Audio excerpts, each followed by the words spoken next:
Yes. Here we are once again.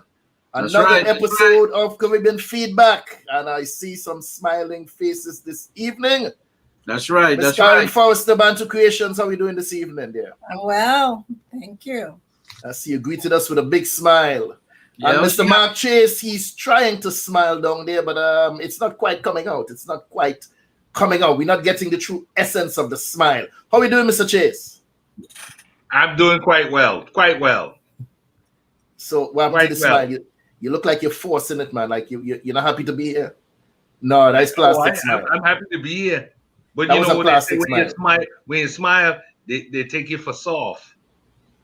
No, man, no. That's when you're smiling without reason. Good night, Lucy O'Brien. Thank you so much for joining us. Mr. Samuel Archer. Yes, my brother. How you doing, man? How things? I am blessed and highly favored. How you doing, sir?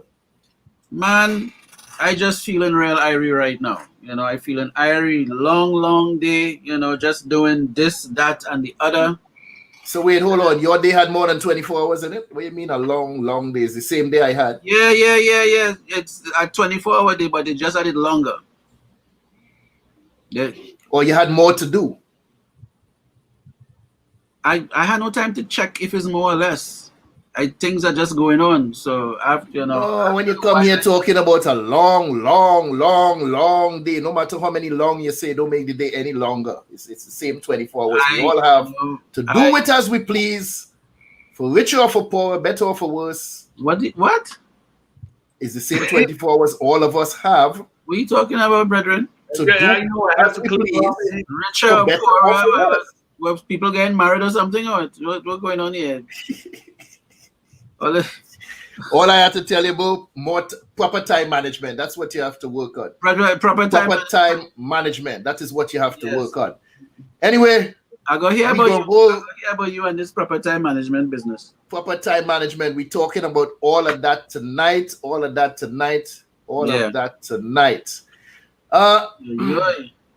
So wait, the regular. Hello, Andrea Lamont. Pleasant good evening to you. Yeah, the crew coming through, man. Hope life is treating you well across the border. Is she across the border? Or is she on this side of town? Is she? Mark? I believe she's on this side of the border. You believe she's on this side of the border? Yeah. Well, if she over here, which means she can't really go back because Trudeau, that's his name, right? They still have things locked down. Mm-hmm. And rightfully so. Why? So we wanted. I ain't getting in it with not tonight, brother. While all you're working that out, we want people to smash the likes, thumbs up. I'm trying to see this stuff. People say thumbs up. Hit the like. Yes. Hit the or give us some love and all kind of thing. I just want to see hearts and all kind of thing flashing on the screen. Let us know you enjoy the program for what it's worth. Yeah, we are. Let us know that you're with us. Subscribe to the channel, share it, talk about it. Let us know that you love us out there. Show us some love. Right. We got some love last week, right? You got some love last week, right? No, you were begging for some, and somebody said they like some. That was a total difference. Yeah, you could beg now. In the meantime, oh gosh, I just gotta say before she comes stumbling in, here she is. Judith, what you saying? Hello, guys. How are you? Thank you so much, Andrea. Thank you so much for the love, darling. Thank you. We appreciate the love.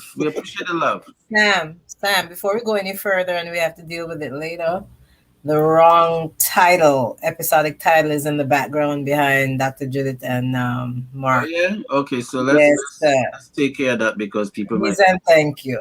And it's saying episode 40 something. We way past that, Bertrand. All right. Don't beat up the people. And I was just trying to give you a little nice background, but since it have wrong information, sorry to confuse you all people. You all don't know what a carpet mat is, and just to provide a little background, but it's okay. I'm sure they couldn't even read what was in the back there. Dr. Judith, let there be light. Let there be some light on your face, your Dr. face. Judith. I know when you smile, it brightens. I know when you smile, it brightens up the room, but It's not any better. No. Light. Light.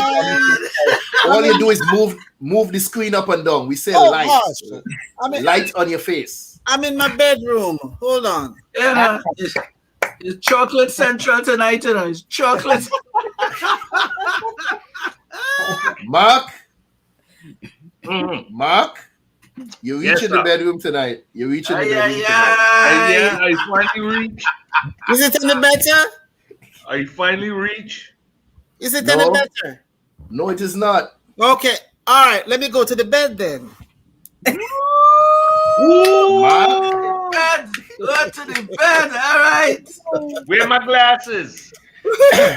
Let me get mine too. Where are my glasses? Hold Let me see on. what's going on here this evening. Wait, hold on. Is it better now? Blouse and skirt. Skirt. so wait, you intend to stand up and do the whole show? Oh, hush. Why don't you hush, Curtis? Jeez. Let me go get a chair. Go on. Listen, act like I'm not here, man. Do your show. Blouse and skirt.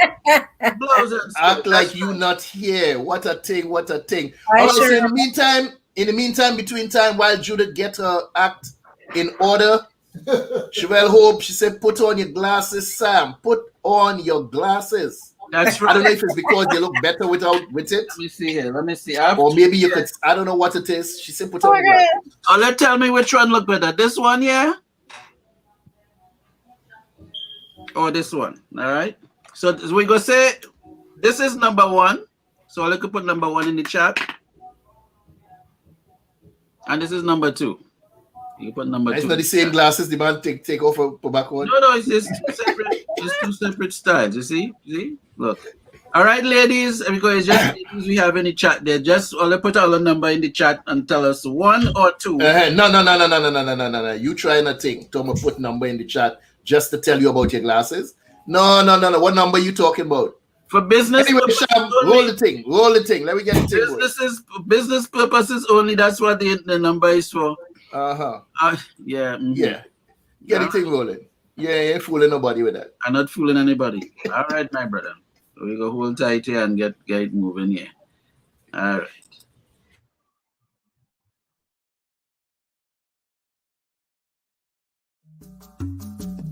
My name is Karin Forrester. I represent BantuKreations. BantuKreations offers beautifully made, African-inspired, lightweight, handcrafted, one-of-a-kind earrings in wonderful shapes, shades, sizes, and colors. Please don't be scared of the large sizes. They're extremely lightweight earrings.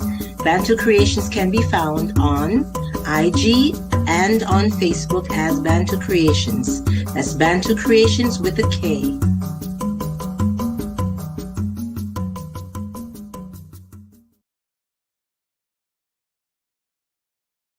Come check me out, chriskeys.com. I'm worldwide. Tony Altamirano. Hi, I'm Gina. What's up, everybody? I'm Win Vu, award-winning remixer. I'm an artist. Hi, my name's Justina Bethel. Hi, I'm Mike Bowen from Denton, Texas. How you doing? This is Tom Cup from Music by Tom Cups. Check out Samuel E. Archer's book, Hybrid Executive. We are in the business, and here's how you can be a better business person because you're running your business. You can find my music at JustinaBeth_EL on Instagram or JustinaBethel.com, and I am a hybrid executive. I'm a hybrid executive. I'm a hybrid executive, just like you. Follow me at Koya Music, and I'm also a hybrid executive. I'm worldwide, baby, but just just know I'm a hybrid executive. That's all you need to know, baby. Get on up, B. Check out my music, MikeBowen.com. I'm a hybrid executive. A hybrid executive.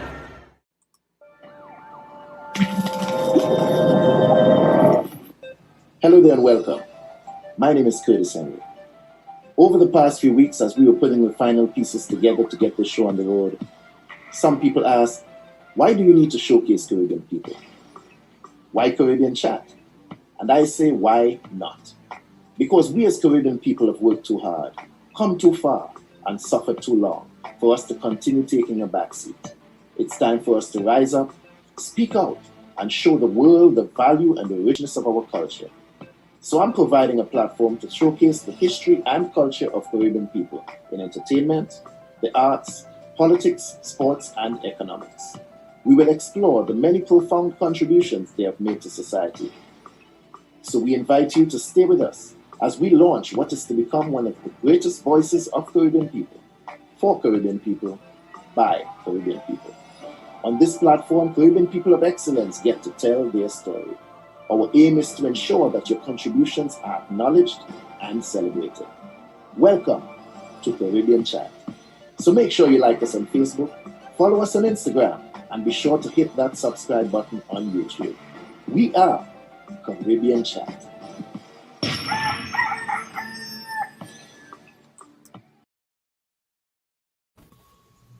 Welcome back once again. Welcome back once again. This evening, we have, it's a nice subject matter. Yeah. Something we tend to discuss a lot. It's stuff that we're passionate about. When I say passion, I'm not just talking passion in terms of what you feel for your significant other, that kind of, that fire you feel inside of your soul.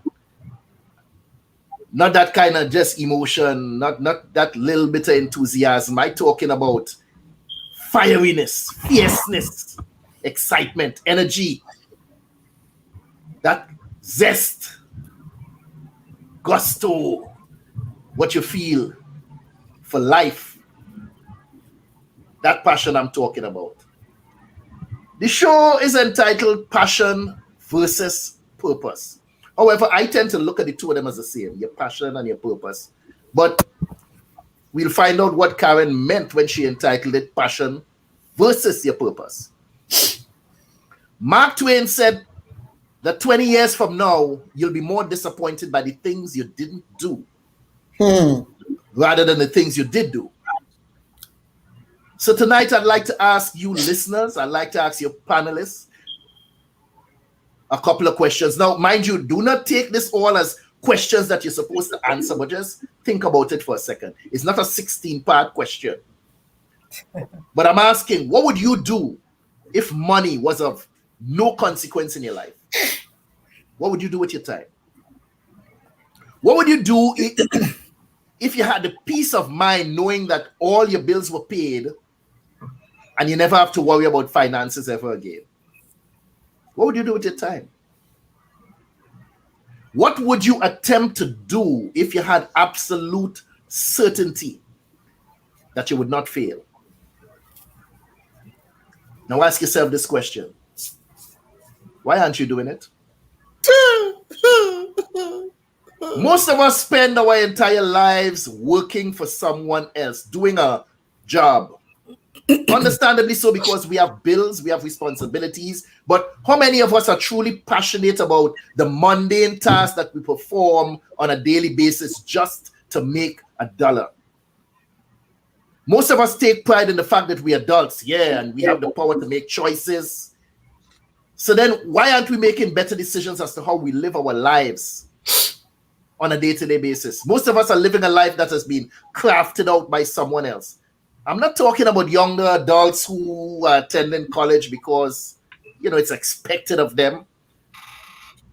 Or some people joining the police force or the military or the fire department because your father and his father and your father's father did the same thing. I'm not talking about those. I'm talking about those of us who fall into the trap, the rat race, if you will, where you work, pay bills, repeat. Work, pay bills, repeat. Living a life where you're simply surviving. And before you know it, it's retirement. Since when is it okay to work for 40 years so that you could retire to live comfortably for another, 10 or 11? And then you die. What kind of life is that? Family. Let me ask you all something. Was there any time in your life where you felt that you were truly in your lane, living a life of true meaning and value? Was there ever a time when you felt that you were just on easy street, cruising, comfortable, doing the things that you want to do? Talk to me. Yeah, man, I felt that way a few times and then realized that it was a short feeling. And I'm hoping that I can have that feeling extended, you know. But yeah, there were times I felt I was in my lane and I am invincible and I'm passionate and I'm ready to take on the world, and then you know, it was just like, you know, like a nice almost like a hit from a drug, you know. It just went up high and then it, you know, it kind of came back down, and then you had to hit the reality button on the journey. But I'm working on ways to, you know, keep it longer, you know, keep it a little tighter, you know. Is it because some people think that happiness is this place that you go and you live and you stay there? Even within the, what is it? Maybe Mark, you could tell me this. What is it? Is it the Pledge of Allegiance? No, not the Pledge of Allegiance. Something with the documentation in the US, it's with the constant pursuit of happiness.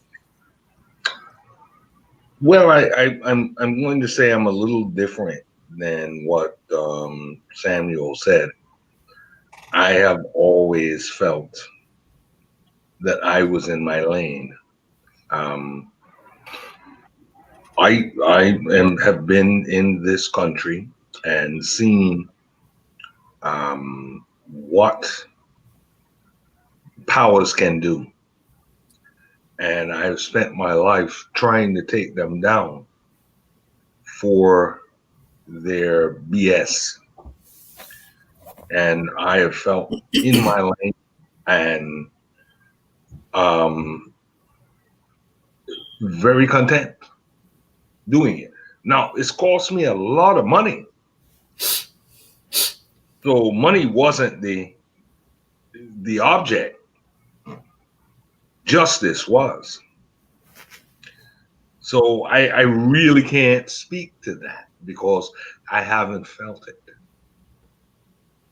You know, in my family we say, man, it ain't the punch, it's the fight. You know, so I fight. So I'm in my lane.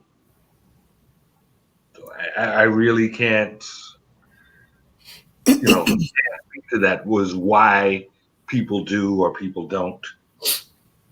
You know, people pick safety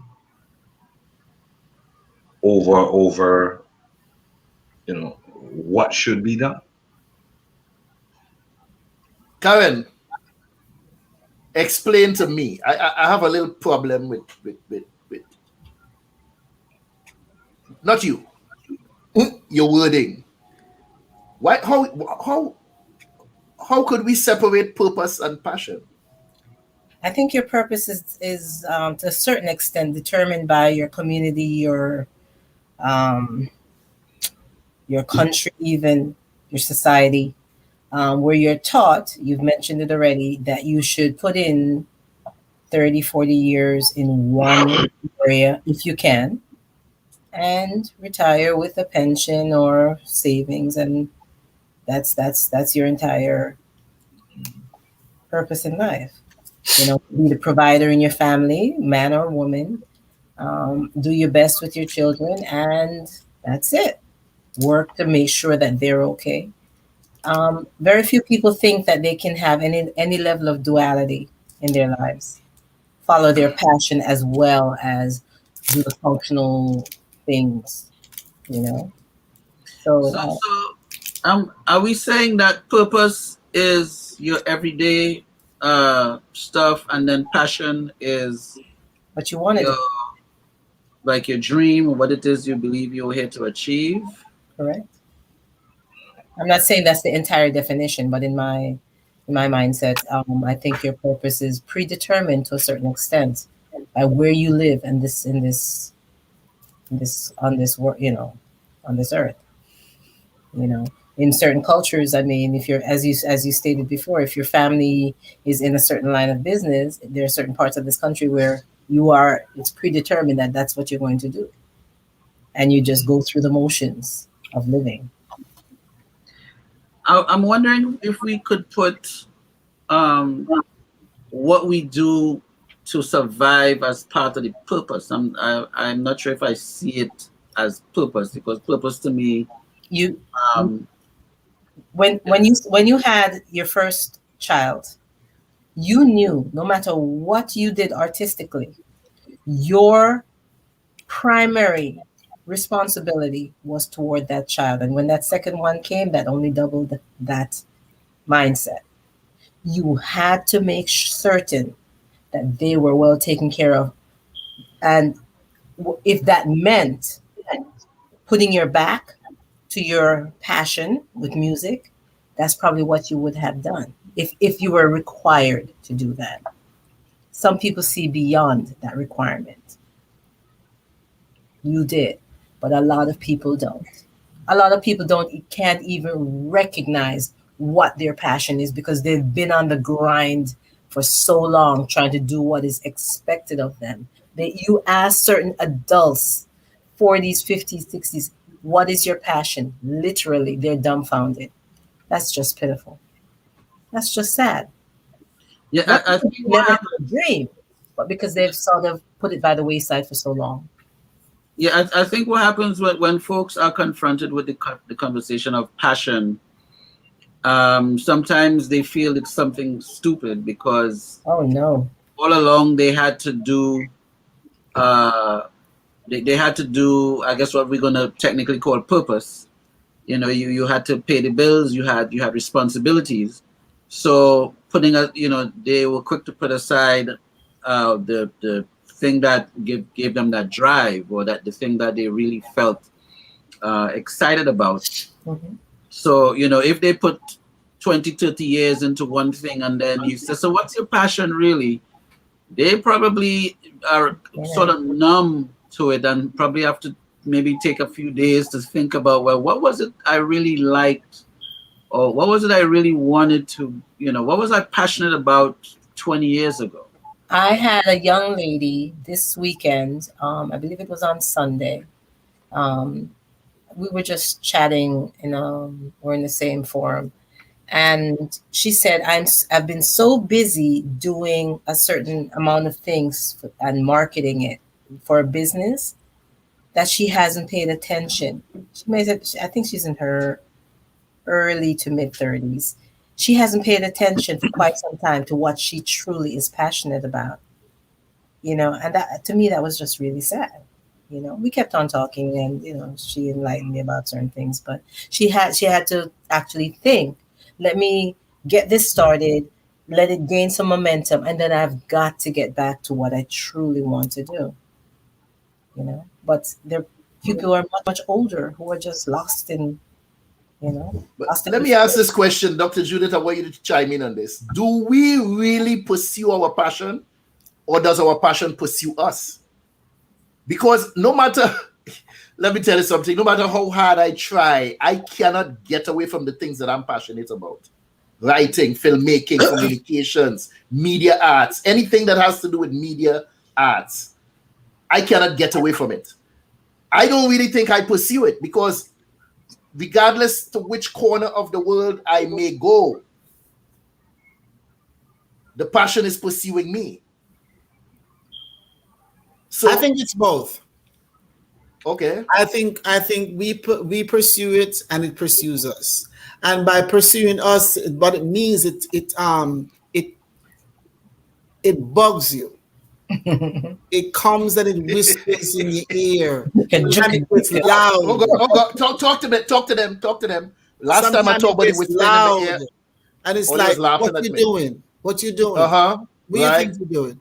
You need to do this. You need to do that. This is what you need to be doing. And then the realistic voice says, but I have to pay for this and I have to pay for that. What has happened, what I believe has happened to us in this country and in the world, maybe in general, is that we have bought into first retirement. That's a sickness. That's a sickness. Nobody has to retire. That I've figured out years ago. Then we figure the only thing that can make us money is the thing that is 9 to 5 and it's hard and it's difficult. That's the only thing that can make us money and keep the lights on. We predetermine this from how society wires us. So we're saying, and the other part of it is subconscious. We don't necessarily face this. There's no way I can do what I like and get paid for it. There's no possible way I can enjoy what I do and get paid for it.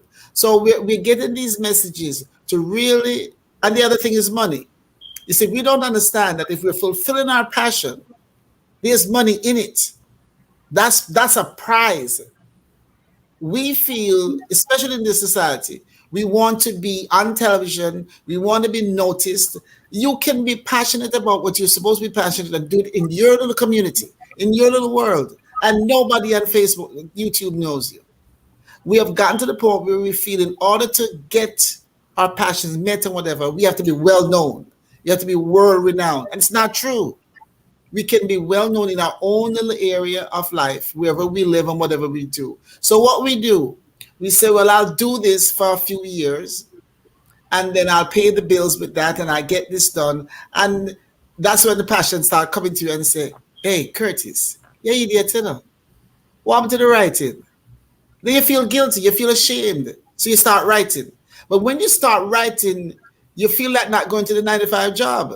Then you see the children in front of you and you see the rent money's there. And you say, oh, so what? I'm telling you something that I just got off the phone talking to this young lady about. I'm going back to work in 2 weeks. In all honesty, I don't want to go back. What I've been doing for the last almost 2 months of being home is what I'm passionate about. I've been on the radio. I've come to Florida. I went out. I'm telling you, this is how I feel about life. Been on the radio, painting. I've painted maybe 10 paintings in the last, maybe more than that, in the last 3 weeks. That's what brings me. Listen, when I think of painting, I just start smiling. I'm like, oh man, I'm ready to go at it. I love working with the children that I work with. I love them. But I'm at the place now where I don't want to clean their bottom anymore. And I love them, but I don't want to clean their bottom anymore. And so I'm thinking, well, I need the money because I already started getting my Social Security. But the money that I get paid is pretty nice. And I combine that with the Social Security. This is pretty cool. But I want to do what I want to do and make that money. And I'm sitting here, I hate to dread it because I'm grateful I have a job, I have benefits, my son has benefits. But guys, the passion won't let you rest. The passion won't let you sleep.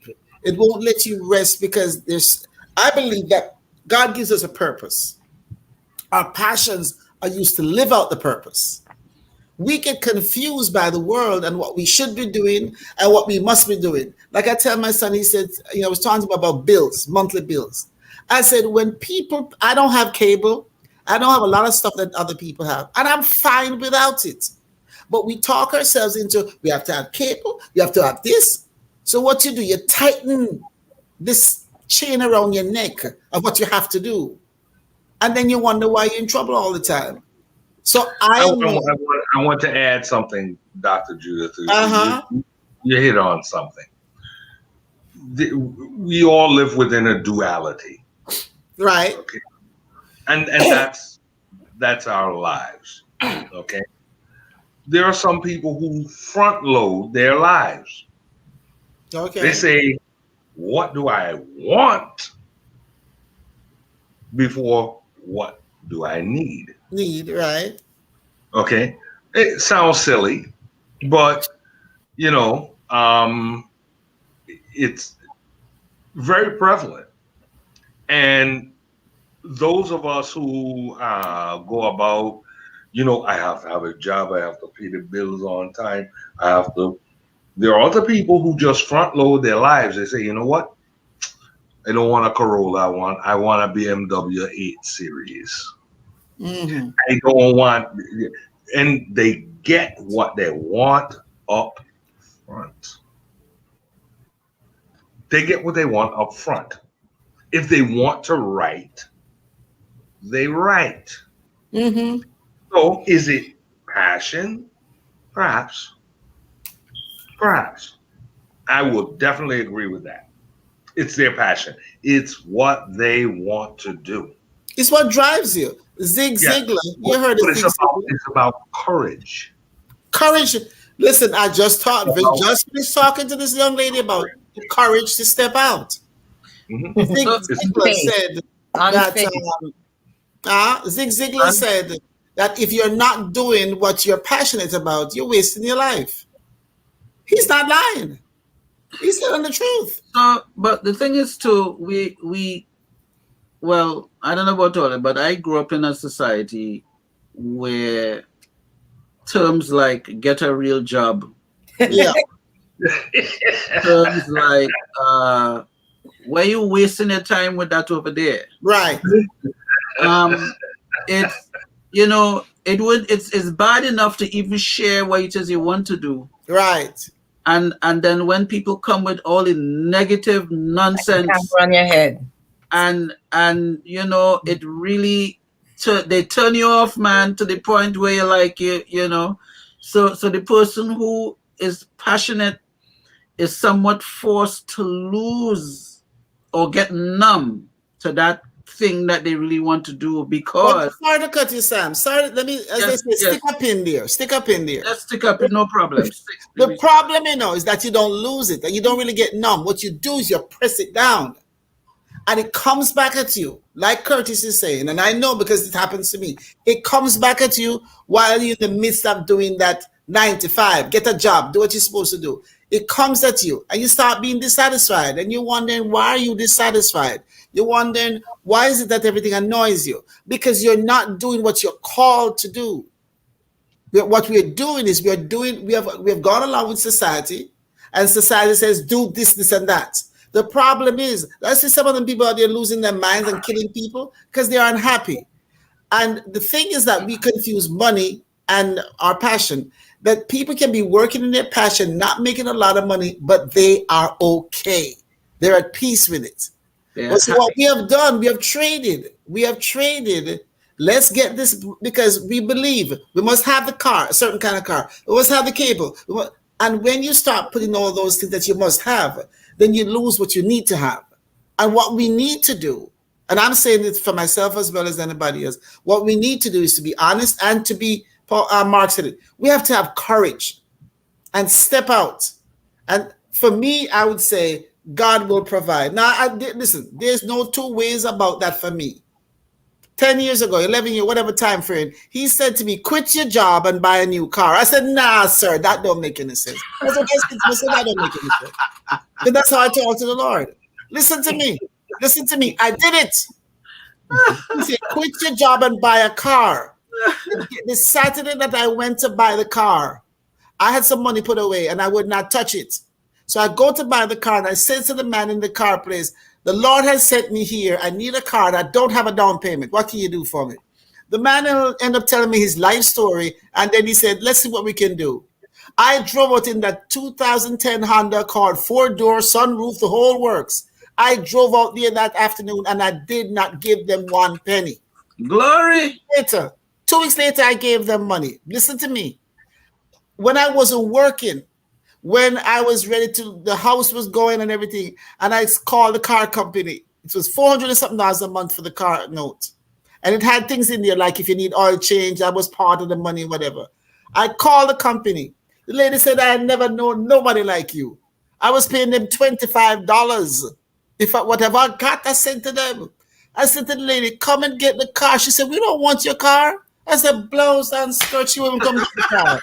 I was so annoyed. They wouldn't come for the car. And I'm saying, what is this? And I'm telling you, I kept trusting. Listen, Friday morning I got up, where I was staying was a problem. I packed everything in the car and I drove out in the street. I had no place to go. That's 2014. I had no place to go. And I actually end up, people try, and when you have a title and people know that, oh, Dr. Barnes looking for a place, and they start jeering you. That's what people are supposed to do to push you. Jeering me never bothered me. But I promise you one thing, I never looked like what I was going through. I'd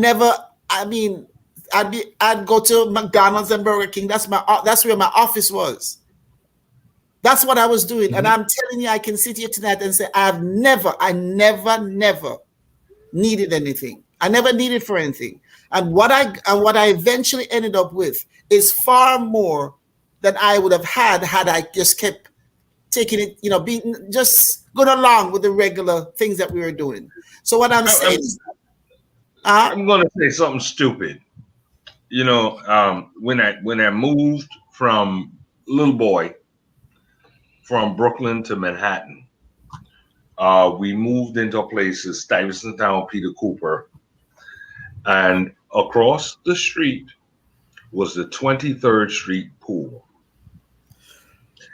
And oh my goodness, man, I would see the kids swimming in the pool, and then I would go at night and climb over the fence because I didn't want to spend a dime to get into the pool. And I said to myself, because I saw all the little boys in there and they peeing in the water, I said, you know what? I'm going to have a pool of my own, no matter what. Mm-hmm. No, I met my wife and she said, we don't have time for that. We got 3 kids here. They need a college fund and I'm not buying a house without a pool. Mm-hmm. Now, perhaps you wouldn't call that a passion. It could be. I worked because I was going to have the house with a pool. I've only had one house that didn't have a pool. Because nobody peed in my water except me. You understand? Nobody. That's right. Let me go back to something Sam said. Sam talked about earlier on about the naysayers. Yeah. The quickest way rather to kill a big idea or to kill a dream is to introduce it to a small mind. Mm-hmm. Sometimes we tend to speak to family members and friends who have good intentions. Your Aunt Mary, your Uncle Fred, your brother Johnny. And we tell them certain things that what it is we're planning. I'm thinking about bottling water and sell it. Could you imagine? Anybody remember when bottled water really came on the scene? Could you imagine 5 years prior to that, going to your Aunt Mary and saying, I want to bottle some water and sell it? Aunt Mary would look at you and say, you're a fool. You want to sell water in a bottle?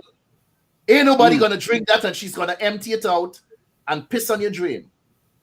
And sometimes this is part of the thing. Going back, I can't remember everything Sam said, but speaking about naysayers, we have to be careful with our ideas. We have to be careful with our dreams, and we have to guard them.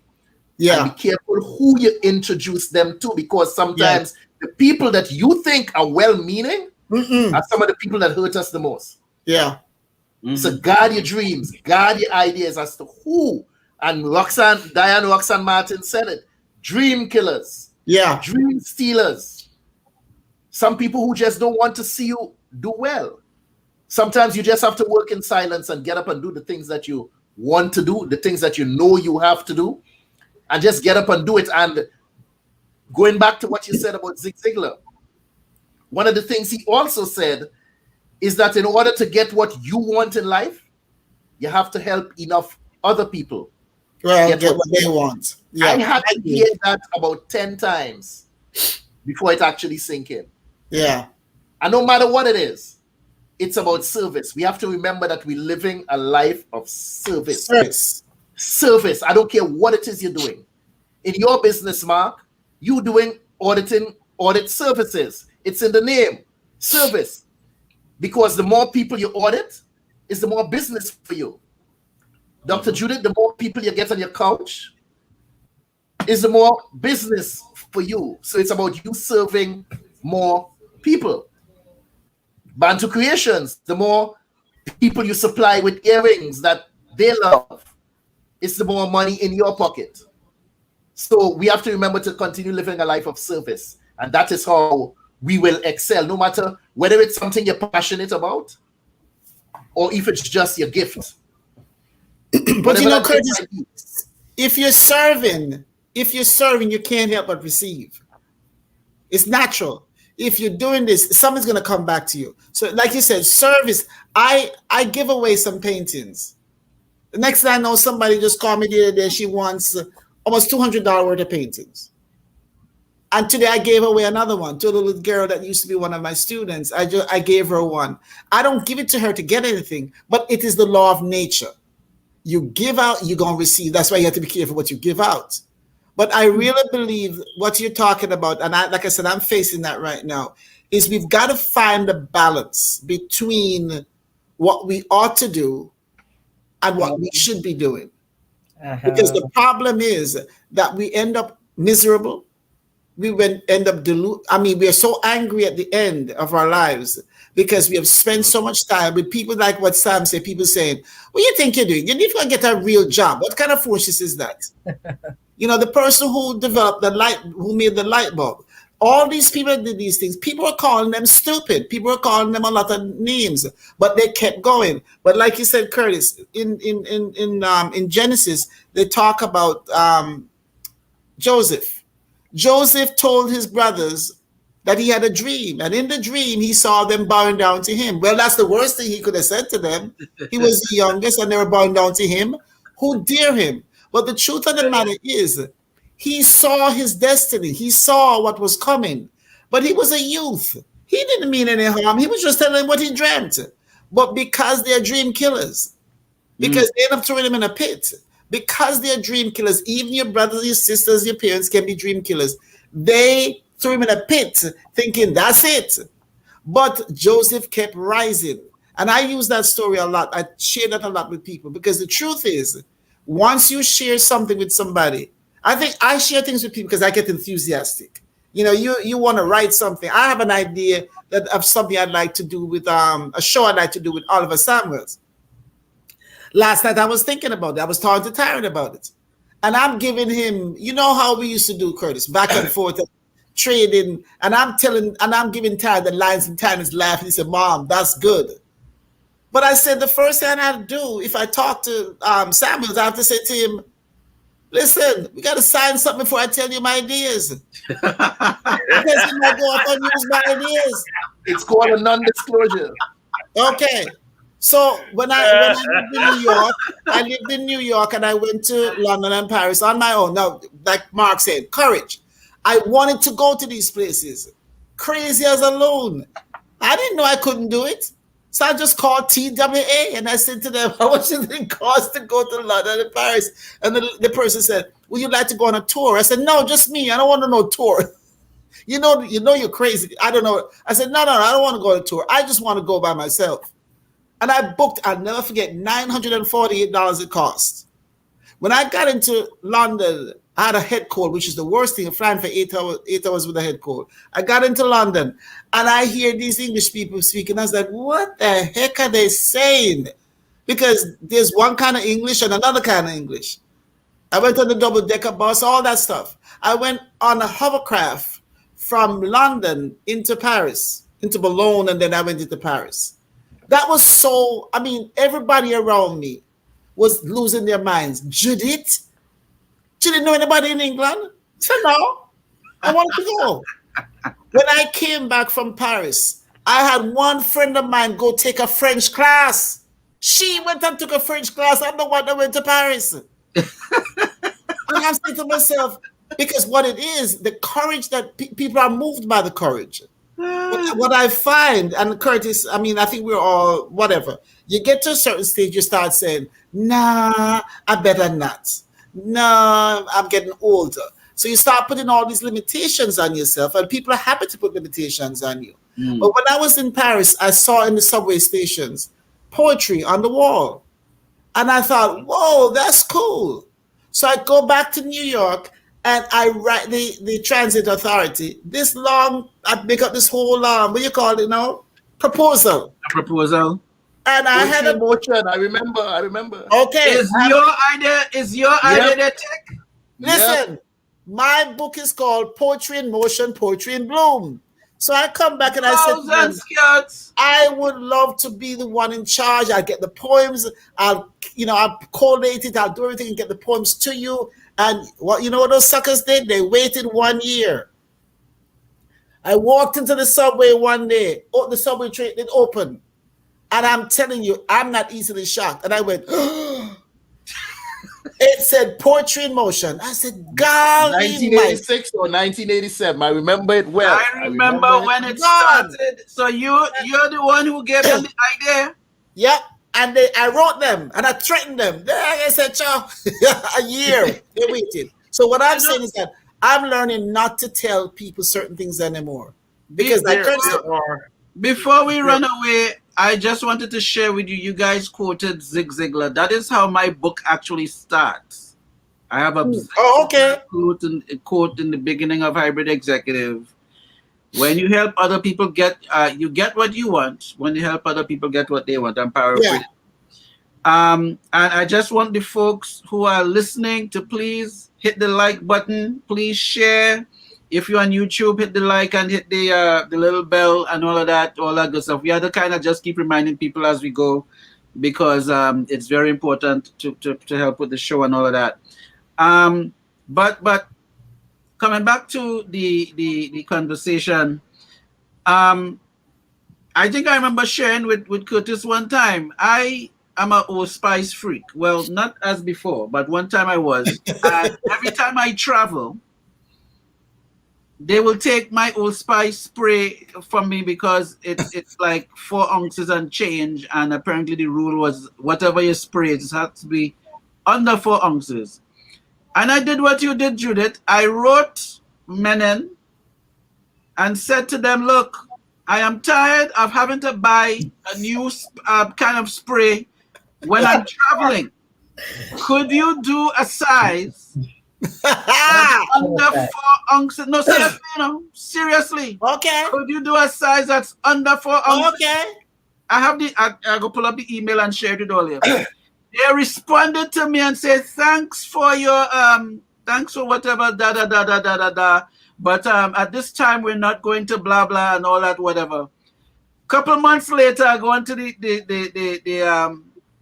the dollar store on them, and I see a very slim version of Old Spice. I say, all your buggers. There was some executive that got a handsome bonus for coming up with that idea. Just wanting to know that.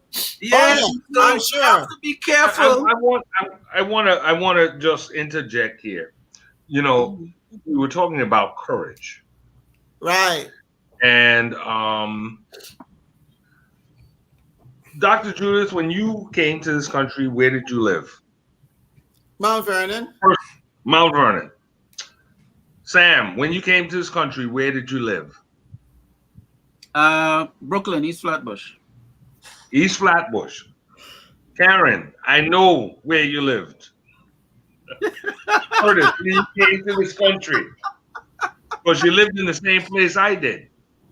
Okay, let me answer that for you. Let me answer. We've said it quite a few times for the night, different people.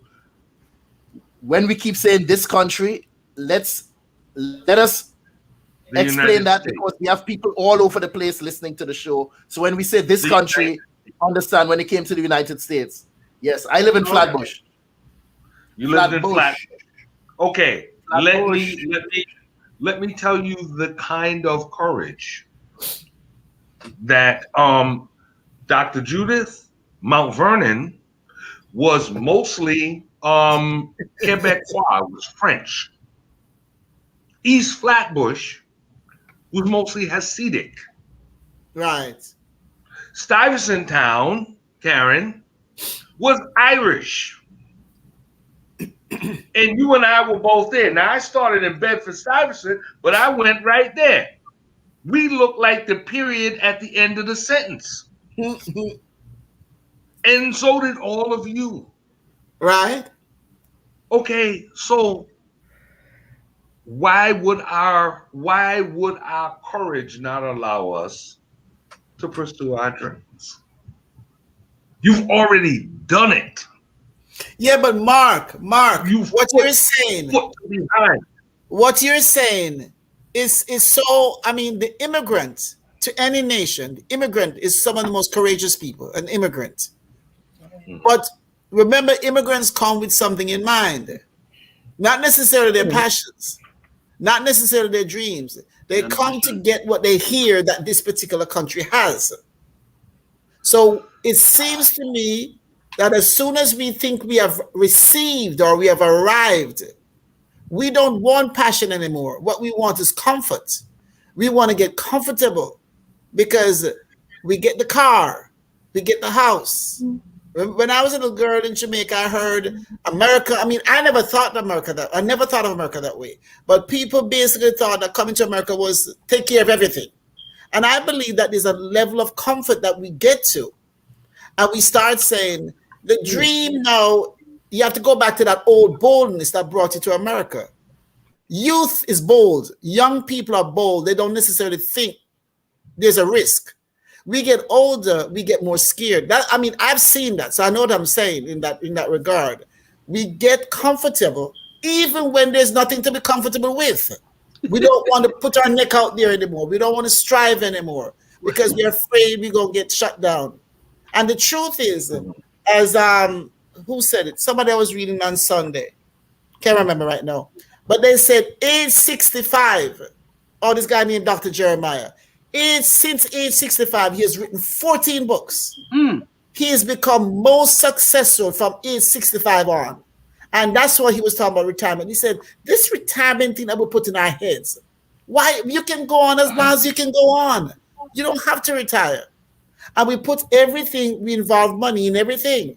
And we're saying, if I don't have this and I don't have that, then I can't take the chance. The chance that I took at 20, I can't take it at 60. I can't take it at 50. And I think that's what was killing us. Let me bring Karin into this. We talk about courage. I mean, we could beat that horse for the rest of the night. But Karin, I want you to talk about procrastination. Oh, you know, Lord. when you play double dutch, when you're playing double dutch and you just, well, not me and you, Sam. I know about Mark. But when the girls then play double dutch and they're just about to jump in the game, talk to us about procrastination and why it is some of us just don't ever seem to jump in the pool. We just stand up there and twiddle with toes in the water for forever and a day. I bet you're not going to let me answer that. No, if I talk to you about procrastination, I'm going to have to take up a mirror and hold it up to you, you know. Right. Talk it up. Just as I said. What happened to you down the road, so? You all right? Do I need to call 911? No, just spank it. Somebody get to spank it, but spank it. It's not a spanking, it's just real. I think I'm guilty of it. So it's not, not just a one-sided thing. I think there's a fear. I wouldn't even necessarily say it's a fear of success. Maybe it's just a fear of maintaining the success or something to that effect. Dr. Judith can analyze us a little bit more. It's a fear of success. It's a fear of success? It's a fear of success. Because we're so incredibly talented in such unique ways, and have produced so much individually that if we're to put all of it out there, then we'd have to do the little plate on the stick, the balancing act thing. I think this is just, I think it's just exhausting to do the maintenance, but it's part of what is necessary if you're gonna put your stuff out there, whatever it is, the music in Sam's case, the poetry, the paintings, I think it's exhausting to do the maintenance. I would like to compare that to the. So hold on, is that why people procrastinate and not get involved in the game? What? Well, let me throw this. Let me throw this in the pot real quick. Try it in. When the cocoon is about to change, the it's supposed to open into a butterfly, and when the chick is going to hatch from the egg and all of these things, there's a resistance level that happens there. You you have to break the shell. A baby is about to be born, the water bag have to break. There's something that has to go through. There's a little resistance, and what happened to some people is that when they're getting to that junction. That junction, yeah. Thank you, Karin. When you get to that junction, and it happens in life. It happens to me all the time. Let me tell you something. When I see everything going wrong, that's when I know that right around the corner. Yeah, breakthrough. The breakthrough coming. Mm-hmm. Yeah. Every time I get in, I put all kind of type of thing in plan. This going wrong, that going wrong. This creditor calling me. This one calling that. And once that is a sign. I was like, all right, you know what? Something coming. I know, but when it coming, and it always come.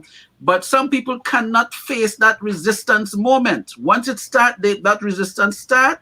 They cower. They're not ready to break that shell to get to the next level.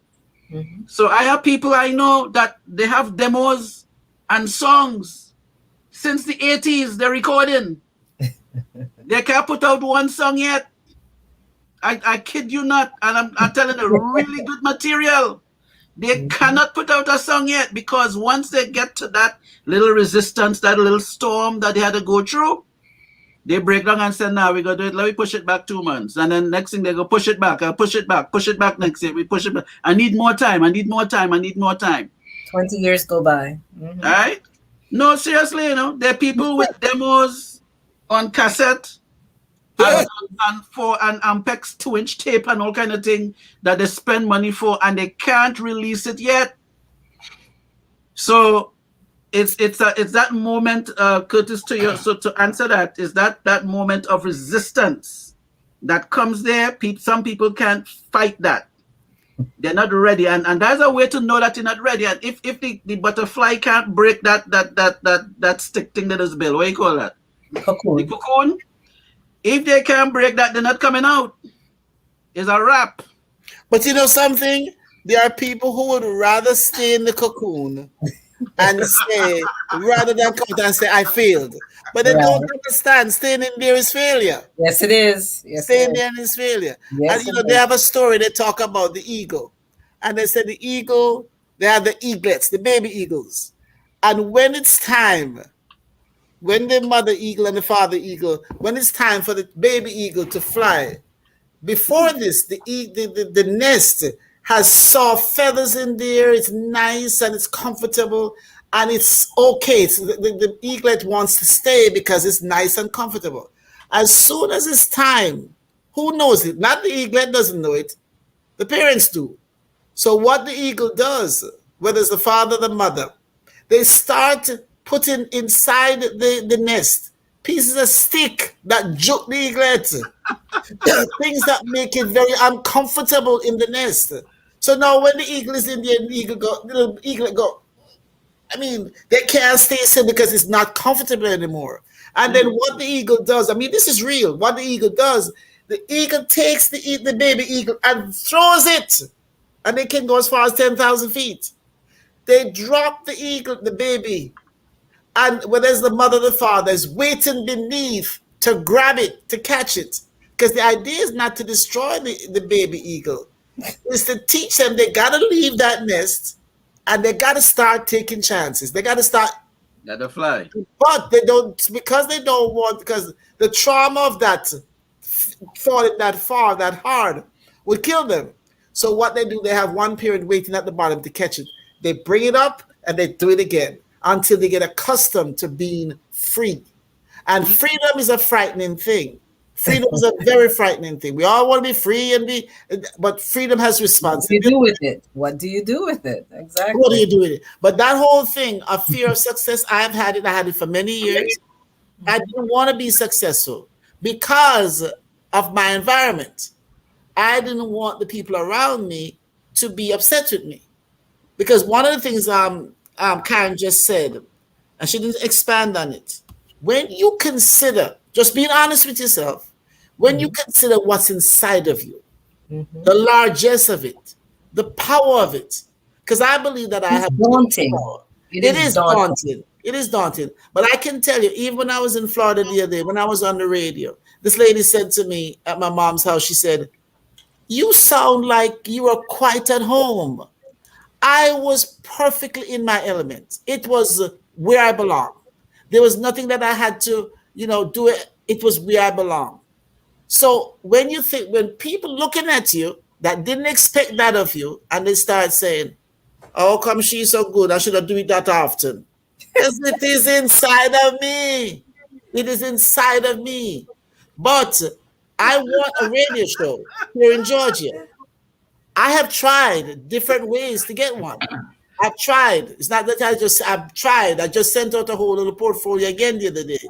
Because I keep trying. Because like Curtis, it bugs me. It comes at me. It's like, Judith. You need to go independent.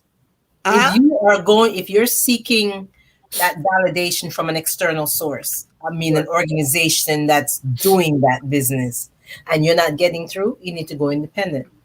Well, no. Some of what I'm trying to do is independent. I'm trying to do some things independent. No, independent of the industry, the establishment. No. I understand what you're saying, but I'm saying I'm trying that also. Okay. But I'm also trying. Listen, the easiest way, easy, operative word, is to go through a place that will take you in and whatever. But I'm trying to do it independently also, because I don't want to rest on that and then lose what I'm supposed to have. Because I don't intend to die and not do what I came here for, which I do a lot of what I came here for. I can't lie about that. But then again, like I said, one of the problems I think we have, there are a lot of people in this world who feel they're gifted, they're talented, and they feel if they're not on television, then they're not successful. And that's not true.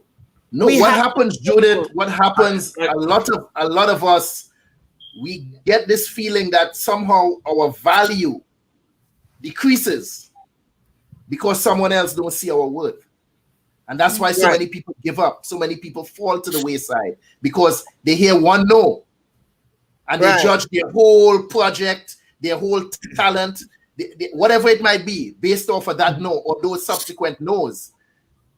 And somehow their self-esteem, their value as to who they are or what their project is worth get decreased because of someone else's opinion.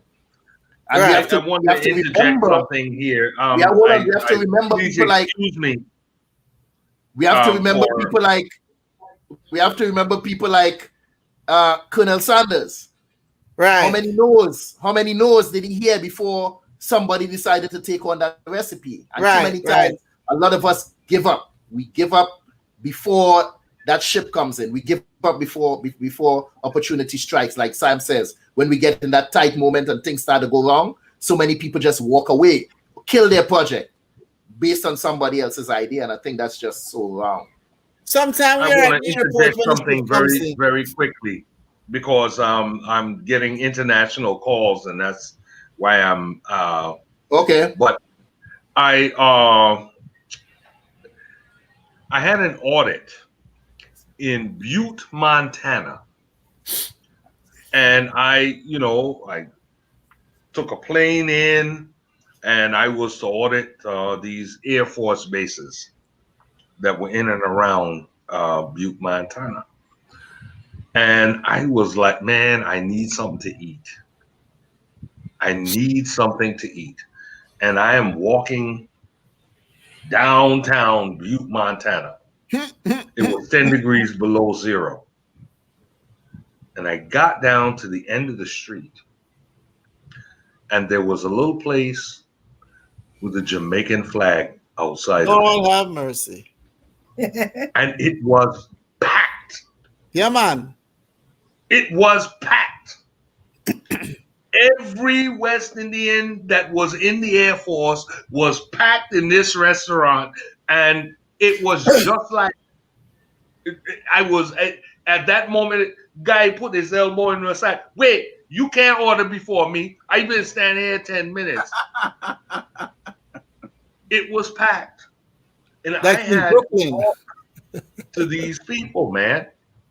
I got my food, and I started to talk to the man and woman that owned it, and they said they were in Toronto, and they came down to a place called Thunder Bay, and they opened a restaurant. And they said, well, why not go down to Butte? And they opened a restaurant. They had 6 restaurants in Montana, Wyoming, of all places. Plenty of weed in the place. Courage. Yeah. Courage.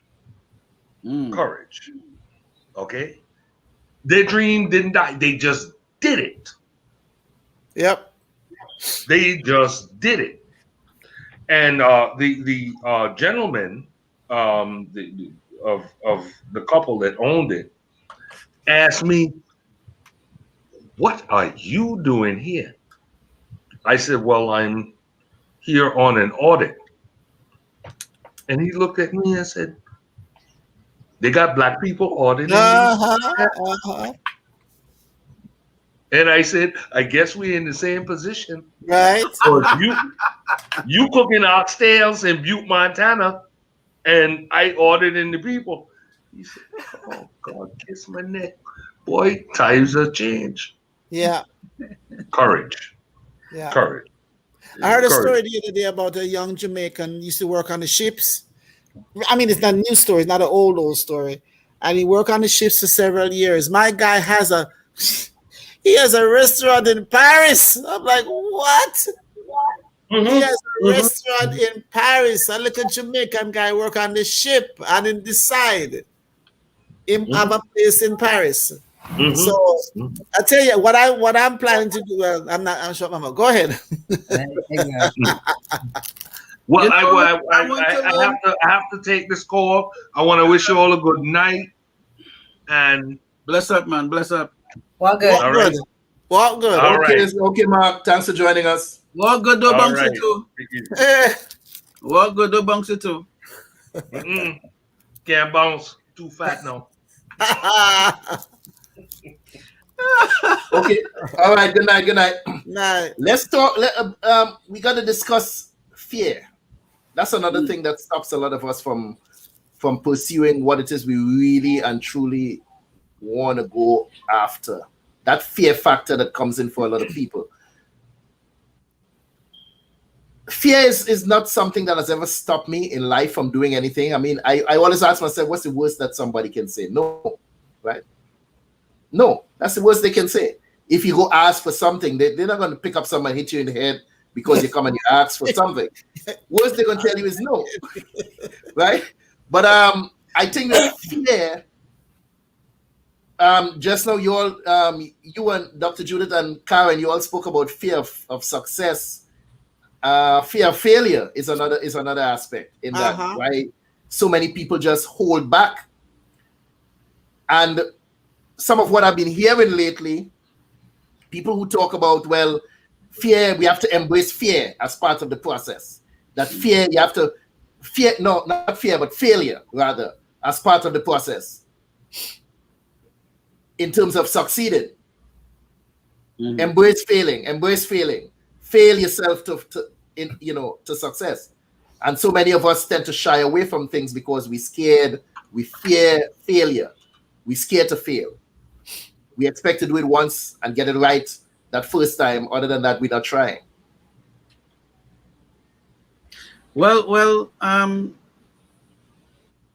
that is a big factor for many. And it goes back to that storm. Once the storm shows itself up, once that resistance presents itself, it breeds it breeds where fear can take over and alter the outcome. Now, fear is natural in all things. You know, it's you're going and drive your car to work. You know, you're going to have a certain level of fear. So it's not unnatural to have some form of fear, but it's not supposed to dictate how you're going to approach something. And in terms of failing, what I would encourage folks is, they call it take a L. They're going to take a L. But L is not for lose or a loss, but L is for lesson. So learn the lesson. Right. And keep it moving. Yeah. All right. I mean, anyone who is successful had more failures than the success. The beautiful thing about success is that you just need one or two. Right. And you're good to go. Right. I mean, that's what, but people feel, not just people, but some people, let's say some people, they feel that you can't even give up one L. It's like, Muhammad Ali is considered the greatest, but he lost a few. There you go. He lost a few, but it didn't mean that he stopped. It just that it wasn't his day that time. Hey. But he went back, worked at it, and came back and shared some licks. Right? And the thing is that losing brings lessons. Hopefully, if we are available for it, losing brings lessons along with it. If we are willing to, because when something goes off with me, I'll always say, Lord, what's the lesson? Lord, what's the lesson here? What is it that I need to learn? But we're so afraid of feeling, because to feel that you're failing is not a nice feeling. But feelings, we put too much stress on feelings. In other words, what I feel like is that when something has happened, I have the ability to look and say, okay, all right, that happened. Yeah, I lost that. But what did I gain? So what I'm going to do, I'm going to leave that part alone and I'm going to focus on the gain. Because everything just about in life, you're going to gain something. But what we tend to do, because especially if we think people are watching us, like when you walk in sometime and you buck your toe, you don't worry about bucking your toe and perhaps busting your face. You worry about if somebody saw you buck your toe. You look back like, oh, did somebody see you? And so we're so worried about the failure, we don't often get the lesson, and we don't realize what I do when I butt my toe. I laugh. I say, "Well, I almost bust my toe," but then I stay upright because I have to use feelings will make me fall and bust my face, but sense make me. I literally brace myself. I say, "No, I ain't falling."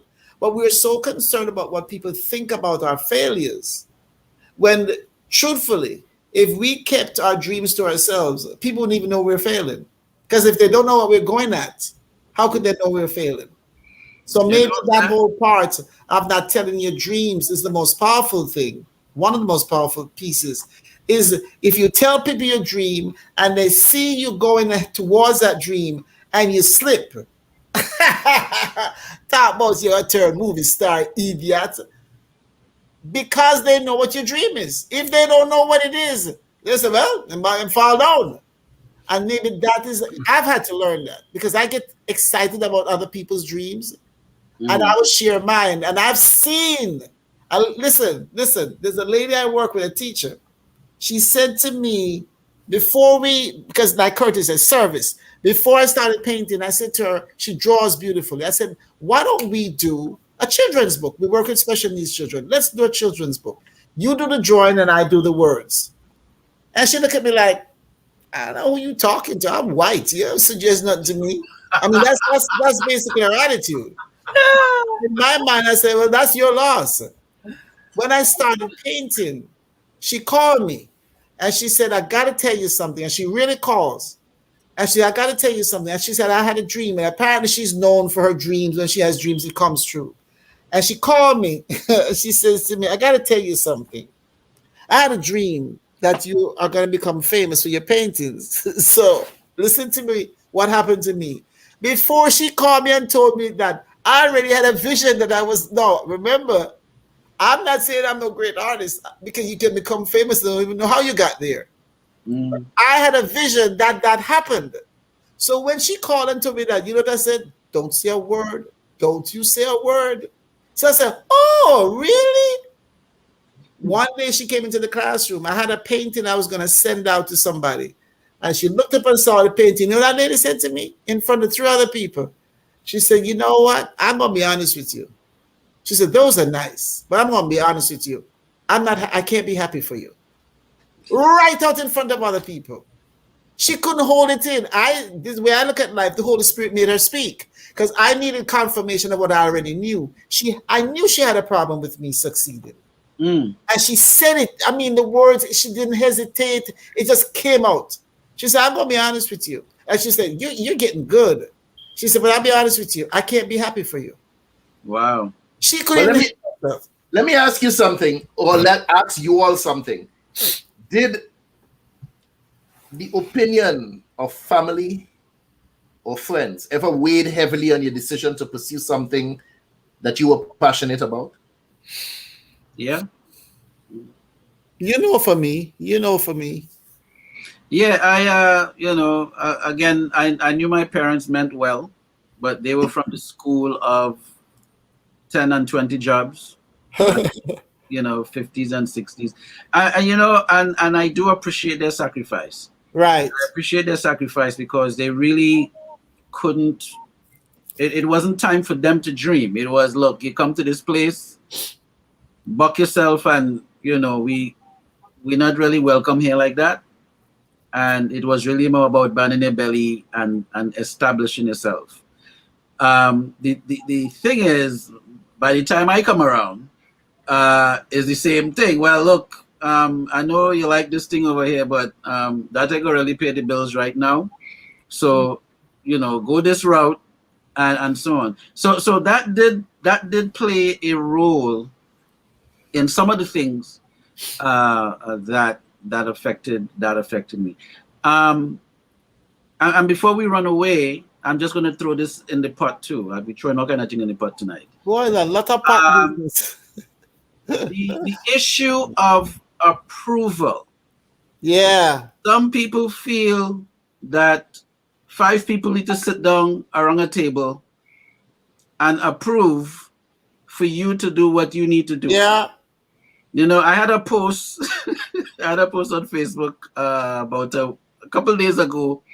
Why these non-white people sitting down deciding what happens to Black women's hair? I don't know if you all saw that post, but it really had to do with You said non-white people, non-Black people. Non-Black people. Okay. Yes, I was trying to be politically correct. Why are they sitting around a table to decide what happens with Black women's hair? And it really had to do with, okay, you having your Olympics, you having this. And I just felt that a lot of our folks and our brothers and sisters were being penalized. 2 sisters were thrown out because apparently they had a natural high level of testosterone, but it's natural. So they kicked them out of the thing. And there was, I can't remember all of them, but there was a few.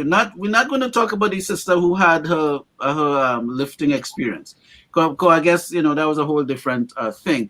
But I just felt that it was just very blatant that a lot of the Black athletes have to be climbing extra mountains for nothing. And Black women have different types. It is a different style of hair. So, of course, they will need their own hair. What do you call the hair cap? The thing, the cap they put on to be in the water there. So, apparently, a Black company has provided the cap for them to wear. Right. And now the Olympics have to sit down and decide if this can be used in the races and what have you. And I'm like, what is your problem? because they don't want to think that it could give them any advantage, and it's really not that. Yeah, it's going to give them an advantage. You know, and then there's this gymnast.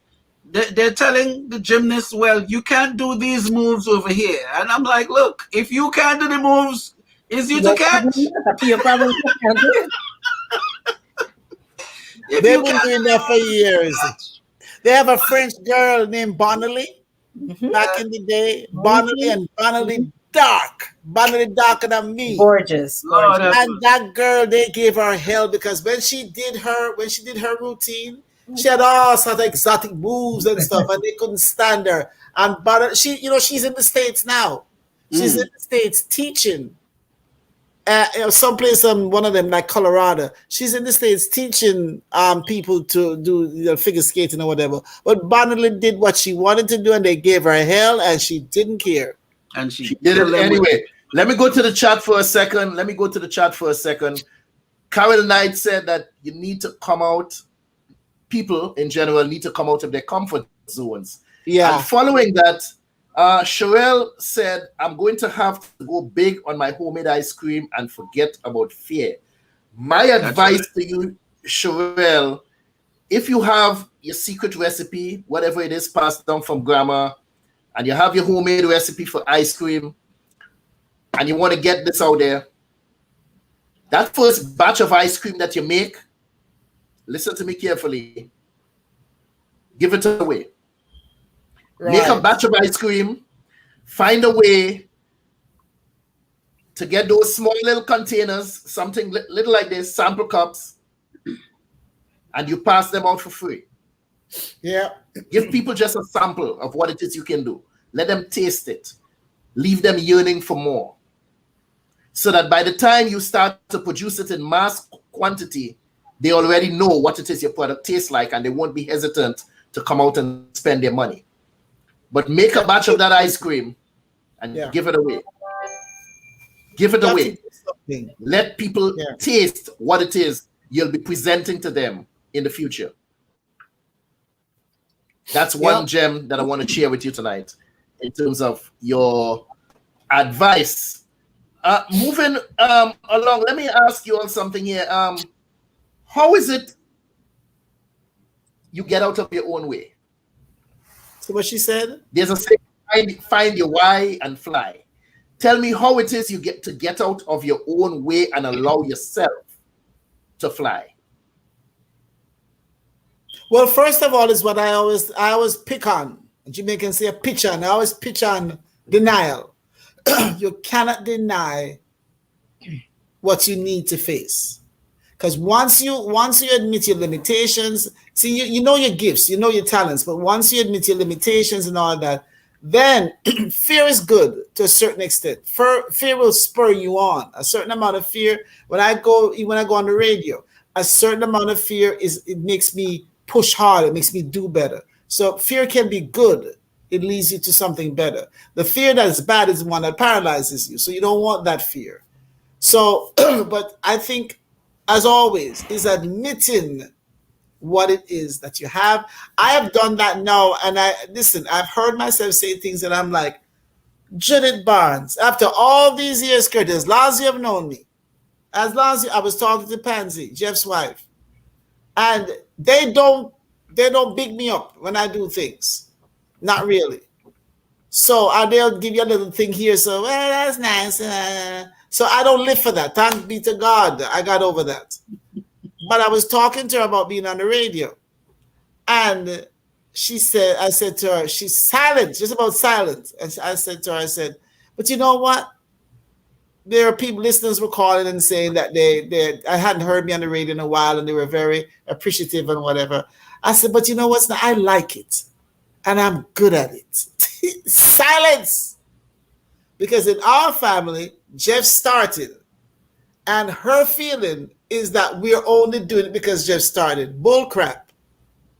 I said to her, I'm gifted for this. And so what?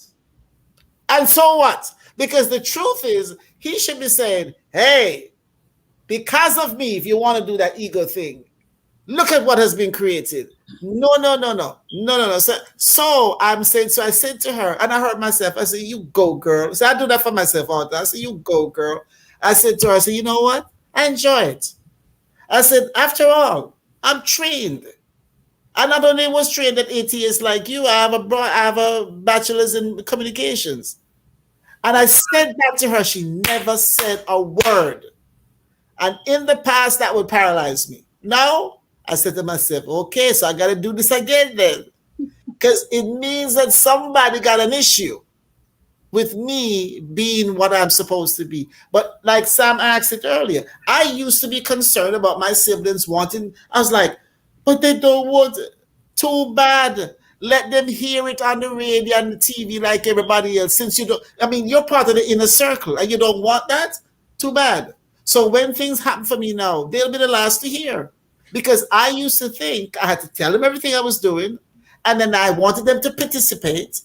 And boy, Curtis, I don't know if you're aware of this. When we're doing those series of shows in New York, we had one that was not publicized well, and it was really not handled properly by me.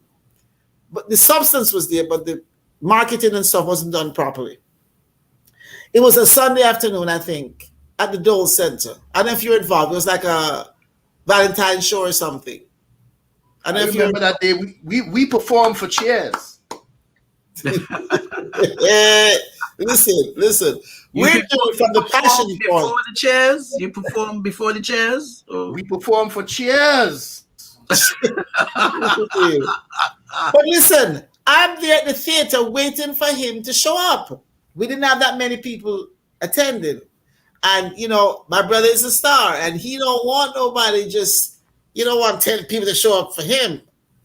And I use this name. I'm not stupid. I use this name because I know it would bring a crowd when we did the play.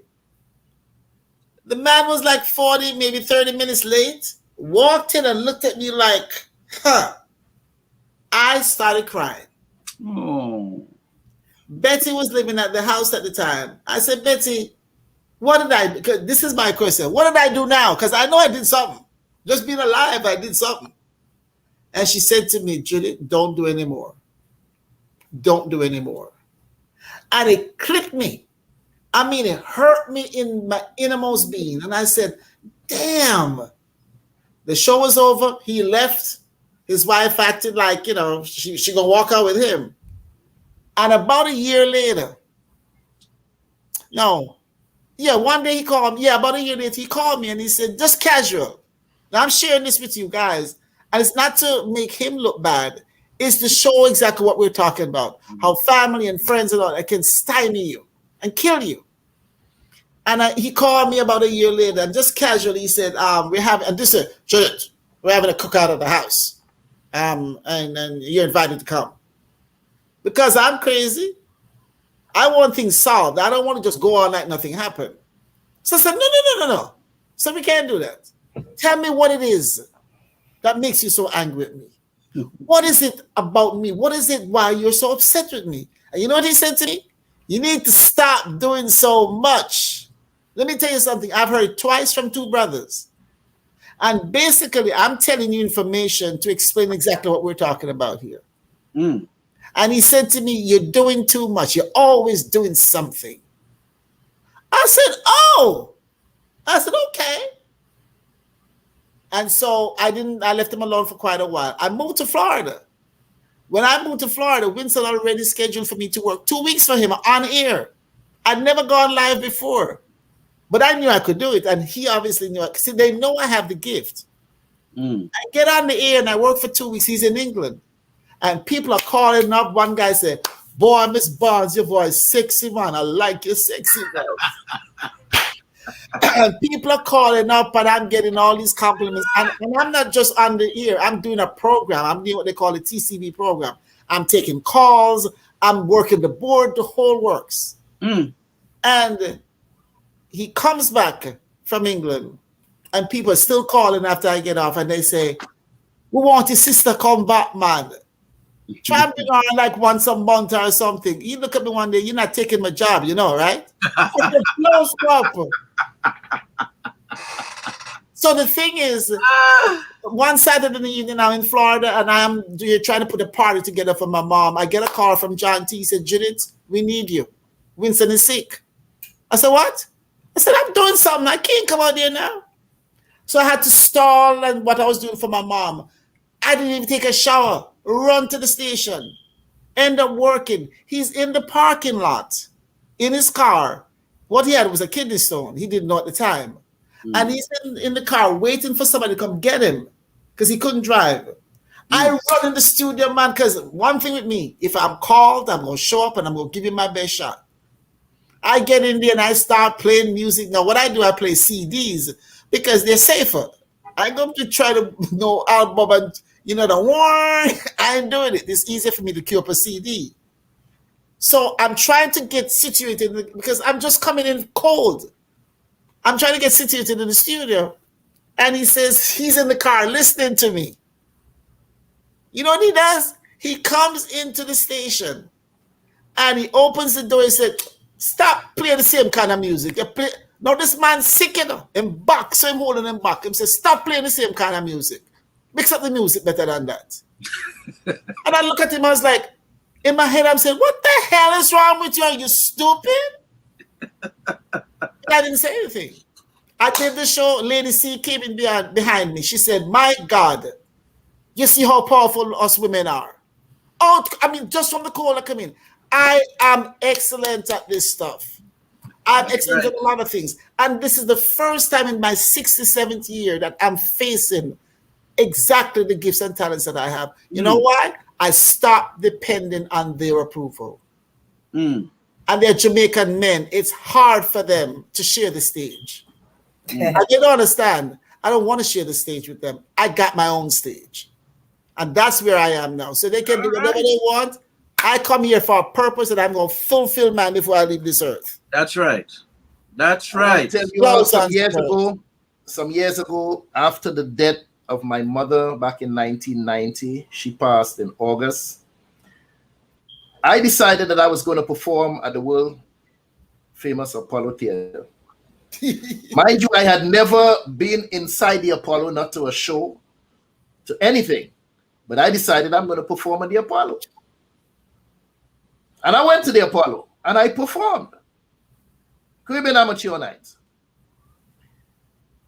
And I walked up to that stage and I looked at the audience and something inside of me said, what the hell are you doing here? That little bit of thing called doubt stepped in. As if I was not worthy. Right. And I'm here to tell you all, I was booed at the Apollo. That's good. Hear me carefully. I was booed at the Apollo. I was not booed. You didn't say that's good. I was not booed off of the Apollo. There you go. It's a difference. That's right. If you didn't show up, you couldn't get booed. Now, my name is among the ranks of people like... Can you imagine? Luther Vandross got booed off the Apollo. Lauren Hill got booed at the Apollo. That's right. Anita Baker got booed off the Apollo, I believe. Who am I? That nobody knew at the point in time. I had to go out on faith and take that chance to do what I felt that I needed to do at that particular time in my life. When I realized how fragile life can be after losing my mother and father the same summer. I said, you have to get up and take some chances. You have to get up and do some stuff because at any minute, this thing called life could be taken away from you. And that's what I decided to get up and do. Curtis, Take that opportunity. But you know what? As you're speaking about that, what I think happens to us, because it's happened to me, we have a moment of success. We don't sustain it. We don't sustain it. Or we get booed and we don't go again.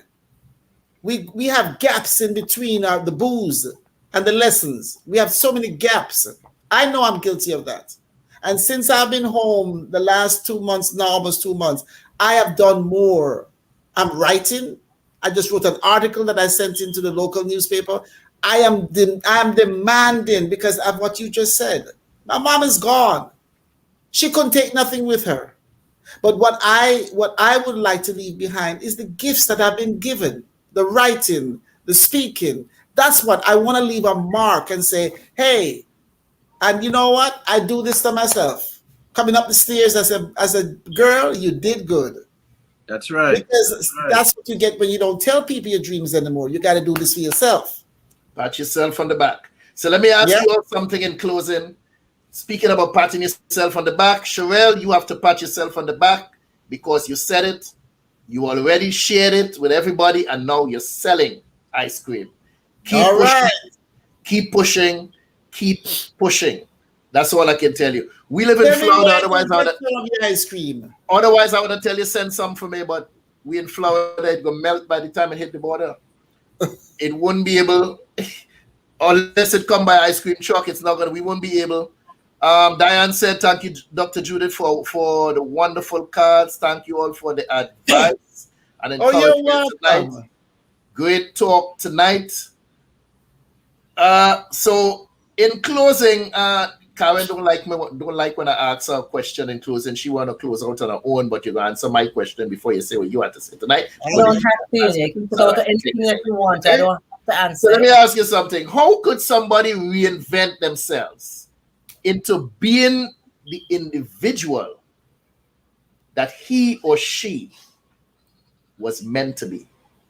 How can one reinvent themselves? A lot of people tend to think it's too late, but what can somebody do?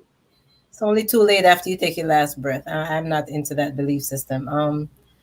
Reinvention can come at any time. You have to make a decision. Do you want this? Do you really want this badly enough? And what are you willing? Are you willing to put in the work?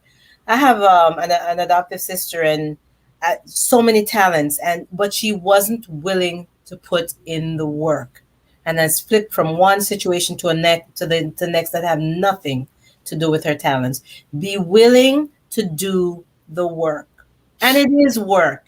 Yeah.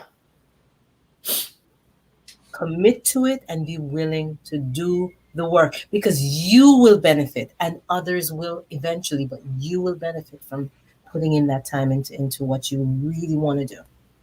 You know, whether it's studying for it, whether it's learning from YouTube University, whatever you have to do, get it done. Get it done. I mean, you're lucky. You're fortunate. In my closing, you're done? You finished? All right. You enter this world, this sphere alone. You're going to exit alone. What you do in between is essentially up to you. There are no do-overs. All the could-haves, the would-haves, the should-haves, the ifs, that all falls into the fray. I've seen and heard people, truly miserable people, at the end of their lives, complain and complain. I will not be one of them. I refuse to be one of them. And that's the decision I made long ago. I will not be one of the ones that are, I could have done this, I should have, this person stopped me. I'm not that. I'm in a different zone on that, and have been for quite some time, for years. I'm going to quit my job. I'm going to quit my job now. Can't take no more. That's it.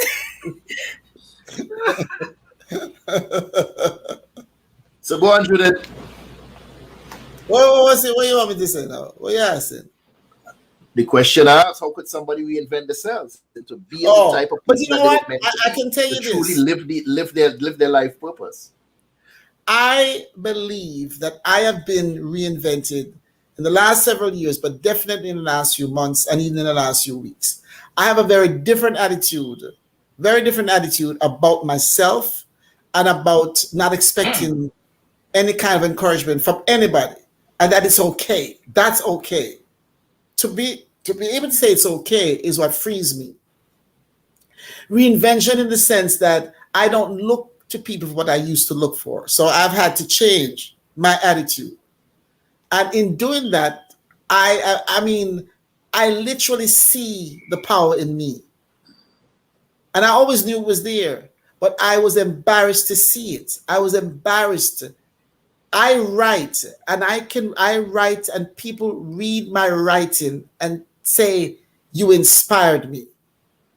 Because of what you wrote, it made me change my mind about something.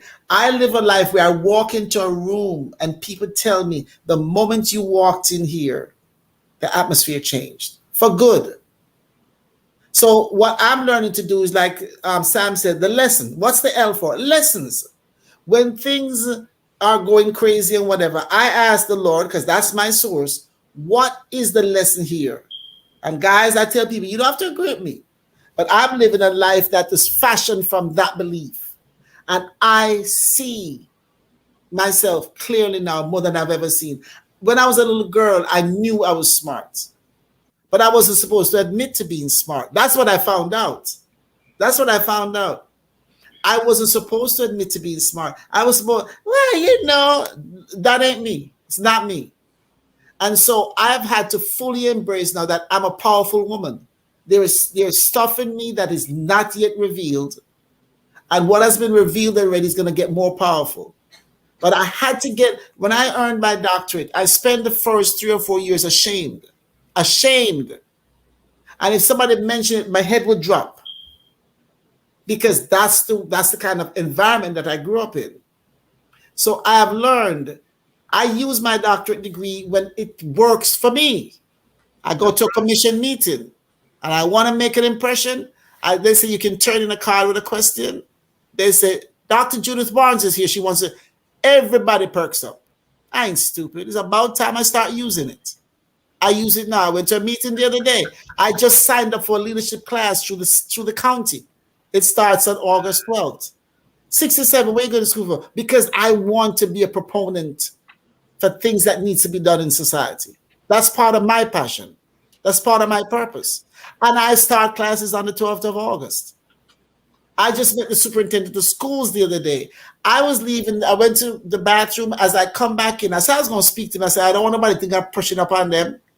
I come back into the meeting and the superintendent of schools, Dr. Oates, he goes, you, want to talk to you. I didn't do nothing but present myself. He said, I'm going to be in touch with you. The bottom line is that I start showing up at places. I went to the commission meeting. They gave me this big shots number. Anytime because I'm concerned about potholes. You know what I did? I sent him a whole list of potholes the other day. He wrote me back and said, well, that comes under the Department of Transportation. He didn't have to give me no explanation. What I'm saying is I'm no longer ashamed. I'm no longer embarrassed. I had to come from out of the shadow where I was. I had to come from where I was because it was killing me. Now I'll be talking real stuff. It was killing me. The dreams that I have, the plans that I had. Because as a female in a typical Jamaican household with so many men, I was not supposed to be who I am. And what I've learned over the last many years is that I think it's either Van Sant or what's her name said it, Maya Angelou. When you become more than people expected you to be, you can have a rough go of it. And that's what happened to me. Nothing was expected of me. And I turned up, and I end by saying this. My mom lived with me for a short while here in Georgia, went back to Florida, whatever. She wanted to be around her sons. I was not enough. And I called her and I said, I want to tell you something. I found out something about me and you. I said, you're the baker and I'm the cake. And what happened, and all of this I attribute to the Holy Spirit. And I said to her, I'm the cake and you left out the butter and the sugar. Yet I came out soft to the touch and tasting good.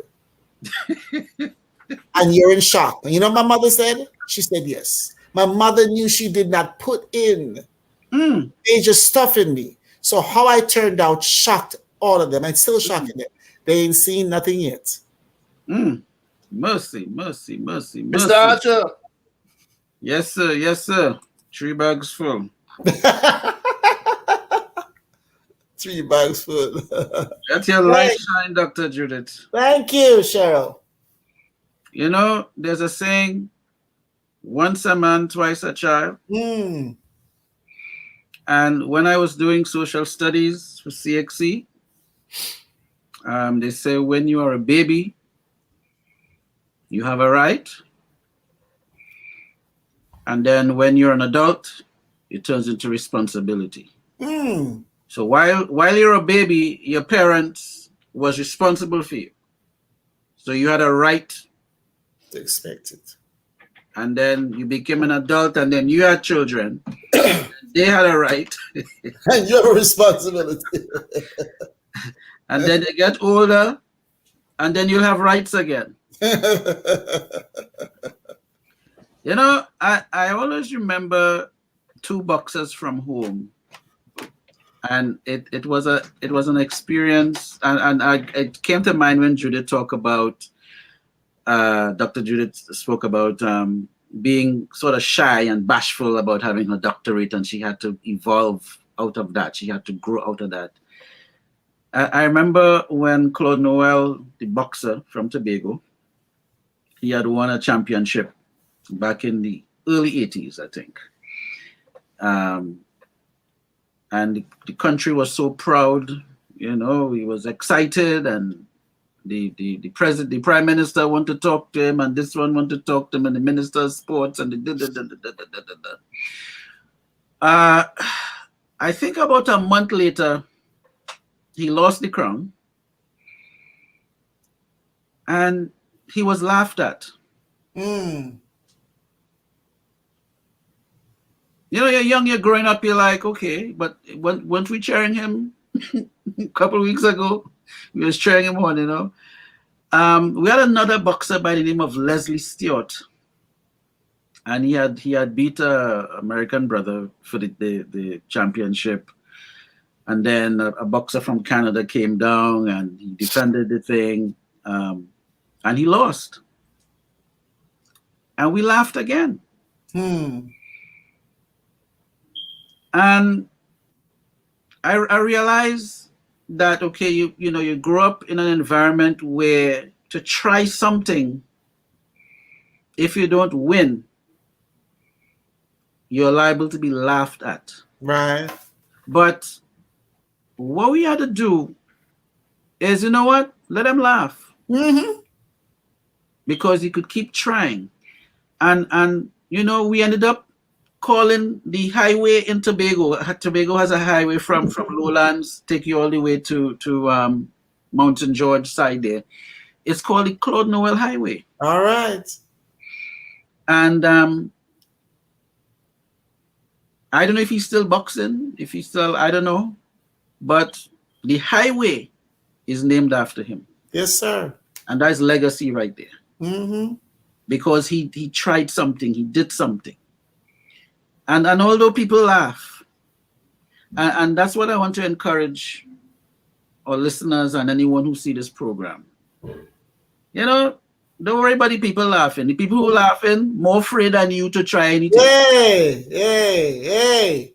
They're more afraid than you to jump in the ring and try. Yes, sir. You know, and one more experience, because it's I'll keep it around boxing.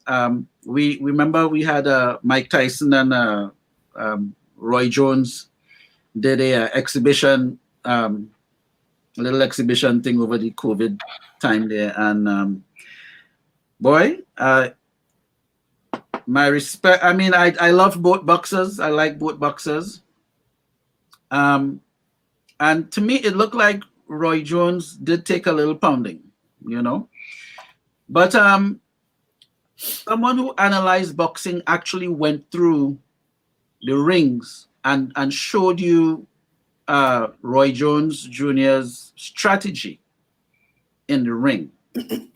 So, you know, you have to be I'm not a boxer, so of course I could just see a man getting licks. But when you followed what the person who analyzed the match, and he said, okay, Roy Jones is going to do this to stay alive in the ring.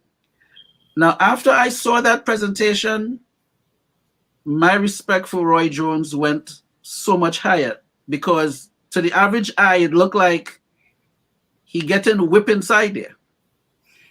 But you had to have some kind of what you call instinct, the instinct of a boxer to stay alive. The instinct of a boxer. Yeah. When it looked like things looking rough, you know, and we had to face that that resistance. You had to face it. So you see how my eyebrows look in here? When it come in, this is how I look back at it. Come true. Resistance. Show me what you have. And that is how you need to put your face sometimes. and I hope that encourage our folks. And that is all I had to say on that. I like that, Sam. I like that. So you like that? Face, put your Diane face Roxanne Martin posted a comment from Mark Twain. I had decided to open with Mark Twain and to close with Mark Twain. And this is exactly what I had intended to say. The two most important days in your life are the day you are born and the day you find out why. Yeah. So I asked the question, what steps are you willing to take right now? Where you are to help you begin living your passion. If you don't know what it is, find out. Ask yourself, what is it that is truly important to you? And get up and begin to do it. No matter what your age is. Get up and begin to do it. If you always wanted to paint, you always wanted to do pottery, you always wanted to knit, you always wanted to build something, get up. And like Nike says, just do it. You don't have to do it well in the beginning, but begin to do it. Get it out. I heard this from Les Brown, only to realize years later it came from Miles Monroe. What a sad day it would be to realize on your deathbed, instead of your family and friends surrounding the bed, but there stands your hopes, your dreams, your vision, your talent. Standing around, looking at you with sad eyes, asking, why didn't you bring me to life? Why didn't you do the things you were supposed to do with me? We all come into this world with gifts, some of them unique to us as individuals, and we have to share them with the world. Not for the money, but for the love. Like Chronic said, do it for the love, not for the likes. Too many people nowadays doing stuff for likes. They want likes on Instagram. They want likes on Facebook. And they lose the true essence of why it is they're doing stuff. Do it for the love, not for the likes. Ask yourself first, what is it that you like to do? What is it you're good at? How can you be of service to others with your passion? It could be something as simple as cutting hair. Not that I advocate that, but I could advocate that. Whatever it is that you do, find yourself to be of service to others with your passion, whatever it is you're passionate about. And remember, it's okay not to know. It's okay to not know what your passion is, but go searching for it and find it. Because many of us, self included, have more than one thing that we're passionate about. And it's okay to be multi-talented. It's okay to be passionate about more than one thing. But whatever it is, please do not let your days run short. Karin said it earlier. There are no do-overs. There are no do-overs, and nobody knows for whom the bell tolls next. When that day would come. And you will be called to go out of here. Soon come. As the people say, called home. So do it now. Now. Not 5 years from now, not 2 years from now, no. We don't know if we have that time.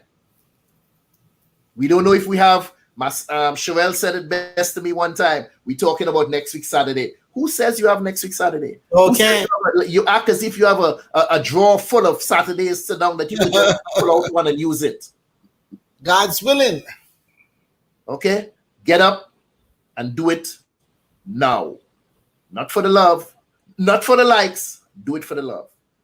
It's been a pleasure talking with you all tonight, vibing with you all, sharing information, listening to the back talk from you all in the audience. Panelists, I love you all. Peace and blessings. Bless. Hi, I'm Dr. Judith Barnes. I'm an author, a playwright, poet. I'm also a broadcaster by training, and I recently found out about 2 years ago that I can paint paintings, which means I paint sceneries, I paint landscape, I paint animals. I have just discovered, and so that I can do this.